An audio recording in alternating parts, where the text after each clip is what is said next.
ونصلي ونسلم على رسوله الكريم أما بعد فأعوذ بالله من الشيطان الرجيم بسم الله الرحمن الرحيم والذين آمنوا أشد حبا لله وقال النبي صلى الله عليه وآله وسلم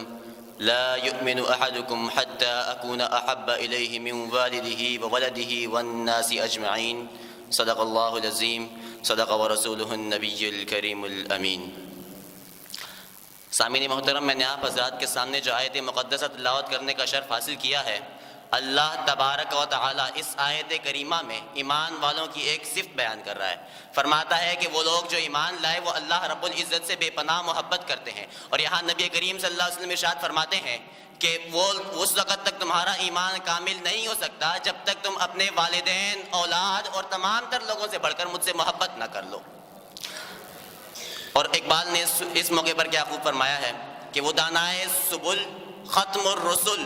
مولائے کل جس نے غبار راہ کو بخشا فروغ وادی سینہ۔ مذکورہ بالا آیت کریمہ کو غبار فروغ وادی سینہ بخشنے کے لیے حضور نے فرمایا کہ لا یؤمن احدکم حتی اکون احب الیہ من والدہ وولدہ والناس اجمعین،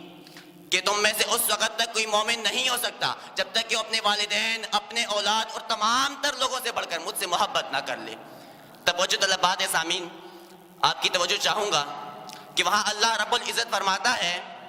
کہ ایمان والا وہ ہے جس کے دل میں محبت خدا ہے۔ یہاں نبی کریم فرماتے ہیں کہ ایمان والا وہ ہے جس کے دل میں عشق مصطفیٰ ہے۔ تو حاصل کلام کیا ہوا کہ عشق مصطفیٰ ہی دراصل عشق خدا ہے۔ جس کے دل میں عشق مصطفیٰ نہیں ہے اس کے دل میں عشق خدا نہیں، اور جس کے دل میں عشق خدا نہیں اس کے دل میں ایمان نہیں ہے۔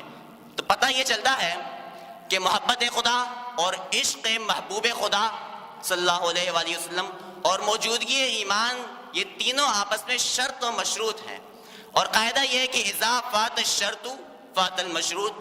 جب شرط ہی موجود نہ ہو تو مشروط کا جواز ہی پیدا نہیں ہوتا ہے، لہٰذا تینوں کا ہونا لازم و ملزوم ہے۔ اگر کسی ایک میں بھی گڑبڑ ہوئی تو باقی دو بھی خارج ہو گئے۔ آئیے عشق مصطفیٰ کی اہمیت کو حاصل کرنے کے لیے آقا میرے پاک کی بارگاہ میں چلتے ہیں کہ آقا میرے پاک ایک مرتبہ حضور اکرم صلی اللہ علیہ وسلم کی بارگاہ میں تشریف فرماتے ہیں کہ یا رسول اللہ صلی اللہ علیہ وآلہ وسلم، میں تمام تر چیزوں سے بڑھ کر آپ سے محبت کرتا ہوں، لیکن اپنی جان کو زیادہ محبوب مانتا ہوں۔ تو حضور فرماتے ہیں کہ اے عمر، تیرا ایمان اس وقت تک مکمل نہیں ہو سکتا جب تک تو اپنی جان سے بڑھ کر مجھ سے محبت نہ کرے۔ تو آقا میرے پاک فرماتے ہیں کہ یا رسول اللہ، اب میں اپنی جان سے بڑھ کر آپ سے محبت کرتا ہوں۔ تو حضور فرماتے ہیں کہ الآن تم ایمانک یا عمر، کہ اے عمر اب تیرا ایمان مکمل ہو گیا، اب تو کامل مومن بن گیا ہے۔ نیز آقا علیہ السلام نے فرمایا کہ الا لا ایمان لمن لا محبت لہ، الا لا ایمان لمن لا محبت لہ، الا لا ایمان لمن لا محبت لہ،